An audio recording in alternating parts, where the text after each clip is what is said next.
आपके साथ हेमंत कुमार। आज का मुद्दा है 2023 का रण, योद्धा दिखाएंगे दम। राजस्थान चुनाव को लेकर के बीजेपी ने दो बड़ी समितियों का ऐलान किया है, जिसमें स्टेट इलेक्शन मैनेजमेंट और मैनिफेस्टो कमेटी का गठन कर दिया गया है। दोनों समितियों में वसुंधरा राजे का नाम नहीं होना कई लोगों को चौंका सकता है। वहीं 17 सदस्यीय संकल्प पत्र समिति के संयोजक की जिम्मेदारी जहां केंद्रीय मंत्री अर्जुन राम मेघवाल को दी गई है, तो वहीं इलेक्शन मैनेजमेंट कमेटी का संयोजक पूर्व राज्यसभा के सदस्य नारायण पंचारिया को बनाया गया। उनके साथ घनश्याम तिवारी और किरोड़ी लाल मीणा सह संयोजक होंगे। हालांकि अभी कैंपेन कमेटी की घोषणा होना बाकी है। बीजेपी के प्रदेश प्रभारी अरुण सिंह ने कहा कि वसुंधरा राजे सम्मानित और वरिष्ठ नेता हैं, वे चुनाव प्रचार में बढ़ चढ़ करके हिस्सा लेंगी। इसी मुद्दे को लेकर के आज हम चर्चा करेंगे कि धरातल पर कौन कितना मजबूत है। 2023 का रण योद्धा किस तरीके से अपना दम दिखाएंगे, लेकिन पहले देखते हैं ये रिपोर्ट। बीजेपी का चुनावी प्लान, दो समितियों का ऐलान।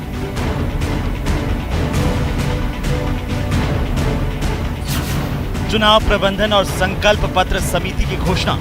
राजस्थान में इसी चुनाव प्रबंधन का इतना सुदृढ़ चुनाव प्रबंधन करेंगे कि भारतीय जनता पार्टी की ऐतिहासिक विजय हासिल होने वाली है और कांग्रेस की हार होगी। नारायण पंचारिया को चुनाव प्रबंधन समिति की कमान। अनुभव के आधार पे नारायण पंचारिया जी को उसका प्रमुख बनाया गया। अर्जुन राम मेघवाल संभालेंगे प्रदेश संकल्प पत्र समिति की कमान। ऐसे भारत सरकार के मंत्री आदरणीय अर्जुन मेघवाल जी को भारतीय जनता पार्टी की प्रदेश की संकल्प पत्र समिति का चेयरमैन बनाया जाता है। बीजेपी ने दो समितियां बनाई, वसुंधरा नजर नहीं आई। अब बीजेपी की चुनाव कैंपेन कमेटी पर टिकी नजर। 2023 का रण, योद्धा दिखाएंगे दम।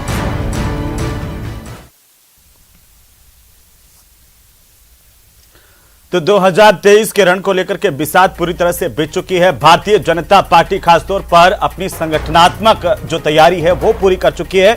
हालांकि अभी कैंपेन कमेटी का ऐलान होना बाकी है, लेकिन वसुंधरा राजे का इन दोनों कमेटियों में नाम नहीं होना कुछ लोगों में चर्चाओं का विषय भी है।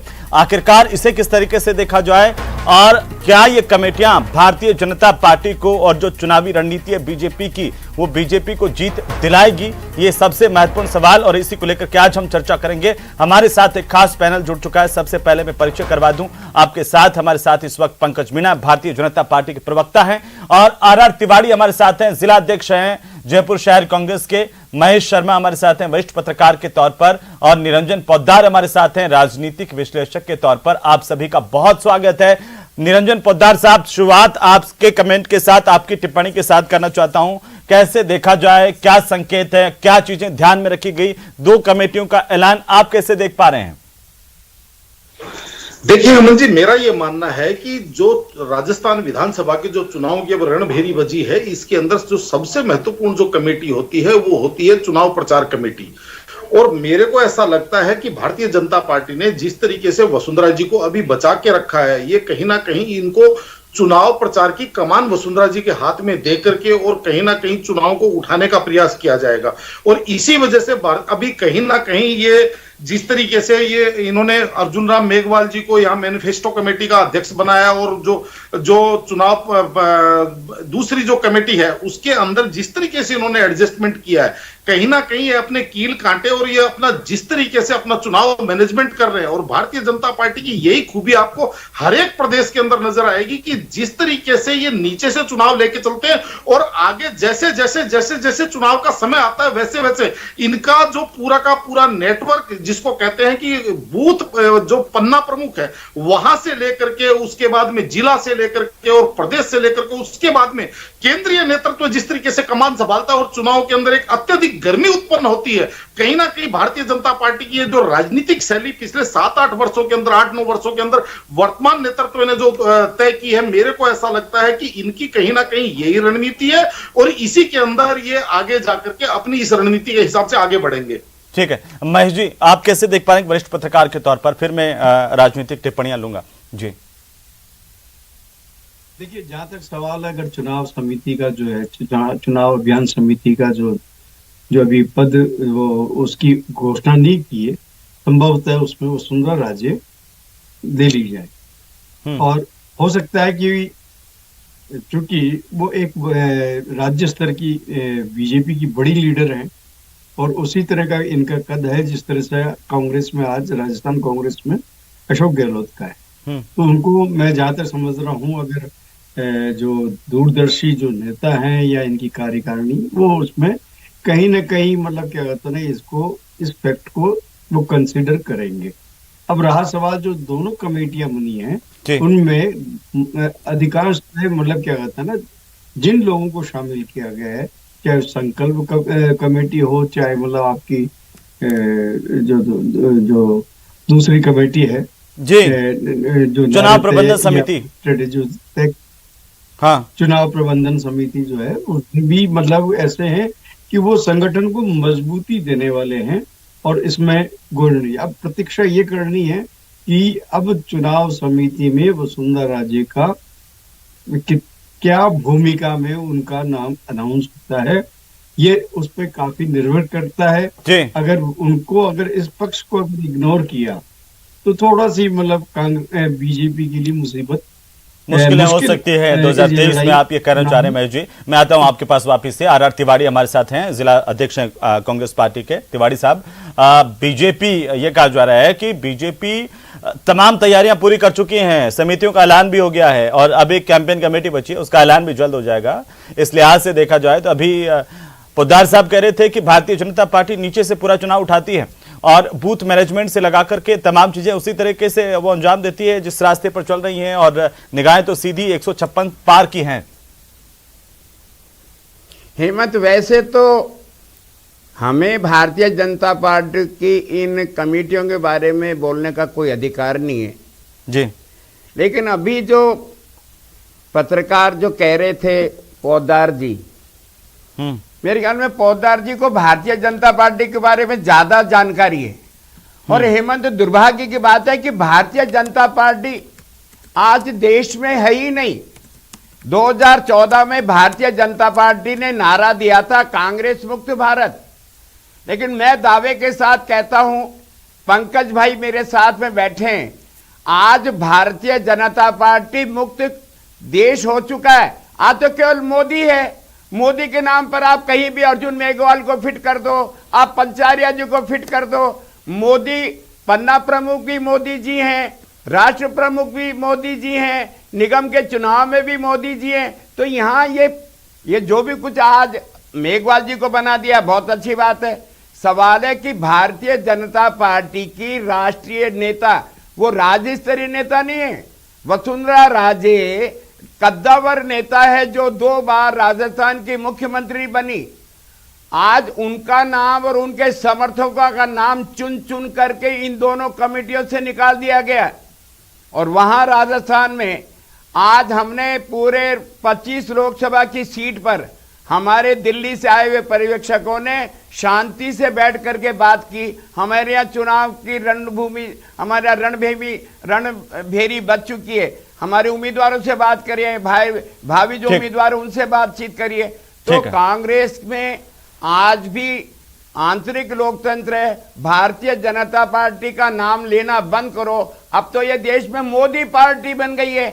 वोट मांगो मोदी से, किसके नाम वोट पड़ेगा? मोदी के नाम से वोट पड़ेगा। आज कमल के नाम से वोट नहीं पड़ेगा, मोदी के नाम से वोट पड़ेगा।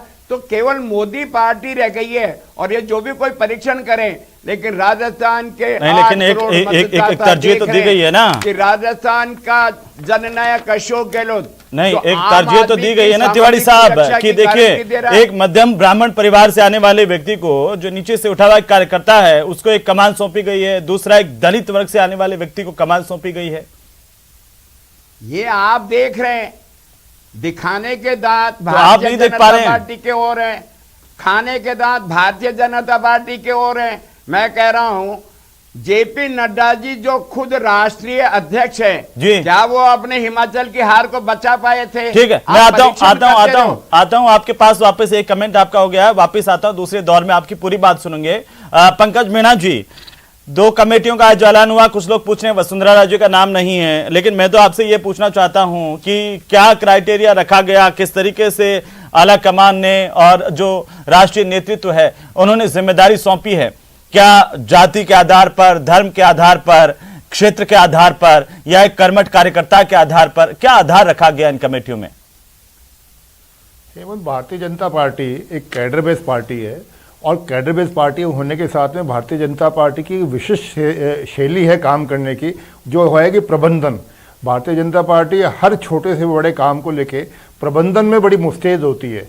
आप ये देखेंगे कि हमने छोटे से छोटे काम को एक अलग अलग हम उसको डिवाइड करते हैं और डिवाइड करके उस काम के लिए जो मुफीद व्यक्ति होता है उसको वो जिम्मेदारी दी जाती है।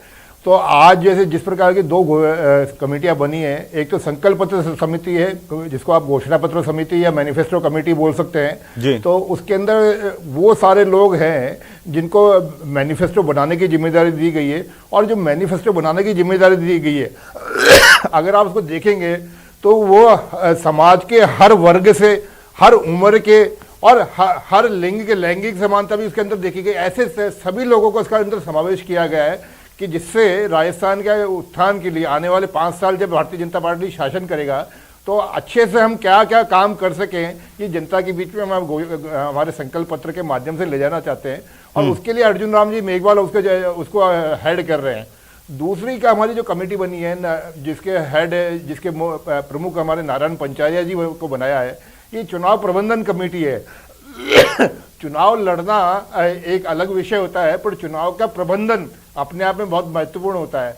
और मैं ये समझता हूँ कि इस महत्वपूर्ण काम के लिए जो नारायण पंचारिया जी जैसे अनुभवी व्यक्ति को काम दिया गया है, तो ये अपने आप में इम्पोर्टेंट है। अब जहाँ तक बात है ये भारतीय जनता पार्टी कांग्रेस की, अभी हमारे साथी कांग्रेस के वक्ता बता रहे थे कि हम तो बहुत आगे हैं। तो मैं आदरणीय तिवारी जी को 2 घटनाएं बताना चाहूंगा कि आप कितना आगे हैं। आज भरतपुर में आपके पर्यवेक्षक गए थे, वहां जूतम पेजार हुई है। अभी 4 दिन पहले आपकी भीलवाड़ा के अंदर मीटिंग थी, वहां जूतम पेजार हुई, कपड़े फाड़े गए एक दूसरे के। तो देखिए कांग्रेस का मुकाबला करना भी नहीं चाहते, क्योंकि कांग्रेस की जो काम करने की शैली है वो टीवी के ऊपर जनता देख रही है। भारतीय जनता पार्टी के हर कार्यकर्ता बूथ से पन्ना प्रमुख से लेके राज्य स्तर का नेता हो या केंद्रीय स्तर का नेता हो, वो एक अनुशासित कार्यकर्ता है, एक कैडर बेस्ड कार्यकर्ता है और वो एक लक्ष्य के लिए काम करता है। हम शासन में आते हैं तो देश समाज के उत्थान के लिए शासन में आते हैं, ना कि कोई भ्रष्टाचार करने के लिए, एक परिवार का पालन पोषण करने के लिए नहीं आते। हम लोग शासन में आते हैं देश की व्यवस्थाएं ठीक करने के लिए, जो पिछले 9 साल के अंदर मोदी जी ने देश की व्यवस्था सही करके दिखाया भी है। पीएम फंड का तो हिसाब बता दो। प्राइम मिनिस्टर फंड बनाया देश के प्रधानमंत्री जी ने, उसके फंड को आप कभी सार्वजनिक नहीं करते हो क्या? वो देश का पैसा लोगों का नहीं है? देश के अंदर बहुत सारी ऐसी घटनाएं हेमंत कि भारतीय जनता पार्टी वाले पैबंद के साथ में उसको समेटना चाहते हैं। देश के अंदर भारतीय जनता पार्टी में आज जो बड़े नेता शामिल हुए हैं, चाहे वो महाराष्ट्र में हो, चाहे मध्य प्रदेश में हो, चाहे उड़ीसा में हो, चाहे बंगाल में हो, सारे भ्रष्टाचारियों के नाम, चाहे आसाम के वर्तमान जो चीफ मिनिस्टर हैं, सब ईडी के रडार पे थे, सब सीबीआई के रडार पे थे, सब इनकम टैक्स के रडार पे थे, लेकिन एक नया नाम निकला, ये वॉशिंग पाउडर है भारतीय जनता पार्टी की। देश के तमाम दलों के जो नेता भ्रष्ट हैं वो भारतीय जनता पार्टी की वॉशिंग पाउडर में नहाते हैं और वो साफ हो जाते हैं। वो तो ठीक है, लेकिन आपको लगता नहीं है कि बीजेपी जिस तरीके से हर वर्ग को, हर जाति को, एक कार्यकर्ताओं को मौका दे रही है, वैसा कांग्रेस में नहीं होता है? अमूमन नए लोगों को मौका कम मिलता है। राजस्थान में तो हेमंत हमारा ओबीसी का मुख्यमंत्री है जी, हमारा ओबीसी का राजस्थान प्रदेश कांग्रेस का अध्यक्ष है। इनके राजस्थान में प्रदेश के जो भारतीय जनता पार्टी के जी, वो भी ओबीसी के नहीं है, न विपक्ष के नेता ओबीसी के। आज ये घड़ियाले आंसू बहारे, तो सतीश पूनिया को हटाया आपने, क्यों आपने शर्मा जी को बनाया आपने? सवाल ये है कि इनके यहाँ ओबीसी का और SC/ST का कहीं कोई लेना देना नहीं है। ये तो कह रहे हैं कि बाबा साहब अंबेडकर के बाद में भारतीय जनता पार्टी एक ऐसी पार्टी, ऐसी सरकार जिसने कानून मंत्री के पद पर अर्जुन राम मेघवाल जैसे एक सामान्य कार्यकर्ता जो सामान्य जगह से निकल कर गया, उनको जिम्मेदारी दी।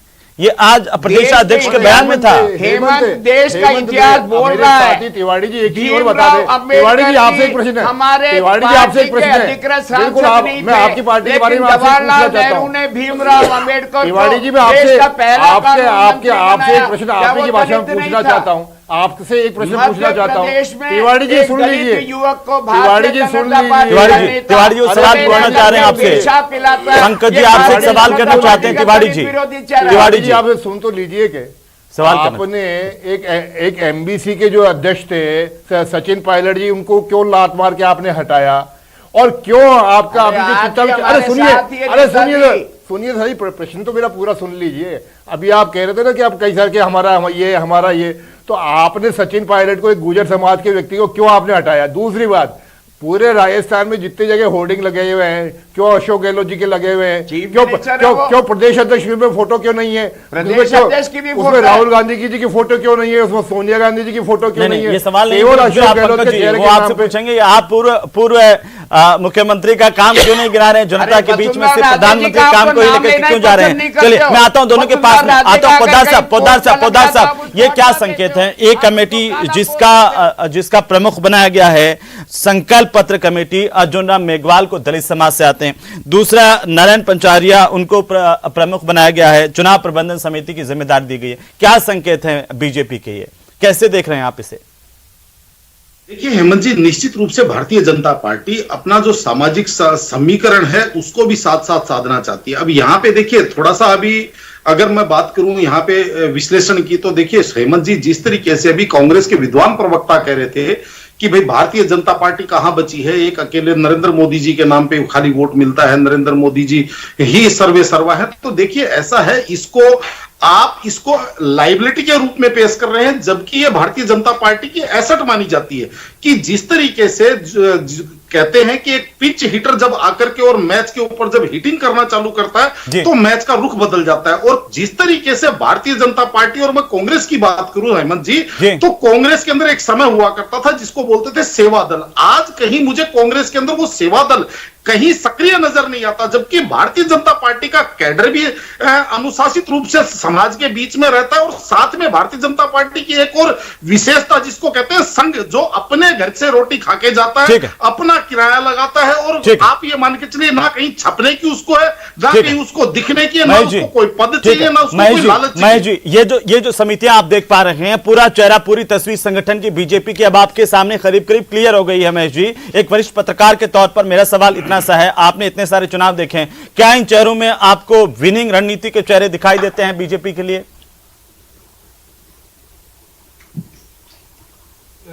समिति है, और ये जो चुनाव घोषणा पत्र जो समितियां हैं, इन चीजों को अगर ये गौर करें तो इसमें वो नहीं है, सभी जनप्रतिनिधियों को, सभी वर्ग के जो है प्रतिनिधियों को उसमें समावेशित किया गया है। अब रहा सवाल के भाई सीनियर वरिष्ठ जो नेता हैं वो उनके चेहरे जो है नजर नहीं आ रहे हैं, तो मैं जहां तक समझ रहा हूँ वो शायद चुनाव समिति का जब ये कैंपेन कमेटी, और महेश जी आप ये सही कर रहे हैं, बीजेपी में कैंपेन कमेटी का ही सबसे ज्यादा महत्व होता है, और ये माना जाता है कि कैंपेन कमेटी का जो मुखिया होता है, जो चेहरा होता है, वो ही आगामी सरकार का चेहरा होता है, ऐसा है?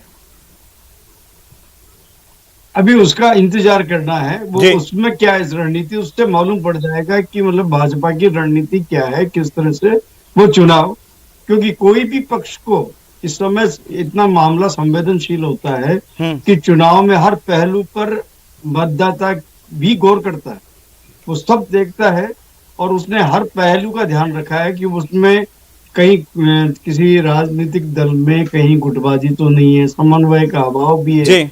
अब आपने देखा होगा कि कहीं ना कहीं मतलब क्या कहते हैं, गुटबाजी जो है वो कोई ना कोई पार्टी की रूलिंग पार्टी को ले सकती है, चाहे आपने कांग्रेस का उदाहरण ले लीजिए या मतलब बीजेपी के, जब भी पिछली जो सरकारें हैं उनको आप करने की। महेश जी आज हमने जब जनता से सवाल पूछा कि चुनाव प्रबंधन कमेटी बनने से बीजेपी का अभियान क्या और ज्यादा बेहतर होगा, 67% यानी कि 67% लोगों ने कहा कि चुनाव प्रबंधन कमेटी के सामने आ जाने से और ज्यादा आक्रामकता के साथ और ज्यादा बेहतर प्रबंधन के साथ बीजेपी आगे बढ़ती हुई दिखाई देंगी। 33% ने कहा कि इससे कोई फर्क नहीं पड़ता। मैं पंकज मीना जी आप ही की टिप्पणी इस पर चाहता हूं, कितना ज्यादा ये बीजेपी को उठाने वाला होगा, या जनता के बीच में क्या और ज्यादा बेहतर जाने की एक रणनीति इन कमेटियों के माध्यम से पार्टी बना पाएगी? देखिए बिल्कुल, जिस प्रकार से आज हमारी प्रबंध कमेटी और घोषणा पत्र कमेटी जो बनी है उसको जनता ने 67% मत दिया है, मैं समझता हूं इससे भी ज्यादा मत हमको चुनाव के अंदर देगी और इससे ज्यादा बुरी तरह हार कांग्रेस की आने वाले चुनाव के अंदर होने वाली है। यहां महत्वपूर्ण देखिए क्या है कि अभी भारतीय जनता पार्टी पूरा एक संयुक्त रूप से मंडल से लेकर प्रदेश नेतृत्व तक सामूहिक रूप से चुनाव लड़ने की तैयारी कर रहा है और कांग्रेस में हो क्या रहा है कि केवल एक चेहरे को पैसे के दम के और प्रचार प्रसार के दम पर चमकाया जा रहा है, जबकि वास्तविकता में जनता के अंदर ये मुख्यमंत्री अशोक गहलोत जी का चेहरा विश्वास खो चुका है। आज जिस प्रकार से भ्रष्टाचार के अंदर तो ये जो कमेटी है पंकज जी नंबर 1 है, उससे जी विश्वास मैं आता हूं सर, एक मिनट आपके पास आता हूं। पंकज जी, जो कमेटी है घोषणा पत्र कैसे बनाएगी? क्या जनता की राय लेंगे आप, जनता के बीच में जाएंगे, उस तरीके से क्या स्ट्रेटेजी है आपकी? बिल्कुल निश्चित रूप से ये जो घोषणा पत्र बनेगा इसमें न केवल जनता का समावेश होगा जबकि गांव गरीब किसान का हर सबका विचार जाने जाएंगे और उनके विचारों को समायोजित करते ही हमारा ये संकल्प पत्र बनेगा। और ये संकल्प पत्र केवल नाम मात्र का नहीं होगा, जिस प्रकार से घोषणा कर दी जाती है चुनाव से एक दिन पहले कांग्रेस कई बार अपना घोषणा पत्र जारी करता है, ये हमारा संकल्प होगा कि हम आने वाले 5 साल में ये काम करके दिखाएंगे। तिवारी साहब इसका जवाब क्या है आपके पास? इसके काट क्या है? मैं निरंजन पोद्दार जी की बात से कतई सहमत नहीं हूं। मैं कह रहा हूं निरंजन भाई, अगर आरएसएस वाले अपने हाथ में रोटी का टिफिन लेकर के भूखा रह करके काम करते तो मैं कह रहा हूं आरएसएस के अंदर कोई चुनाव होता है क्या?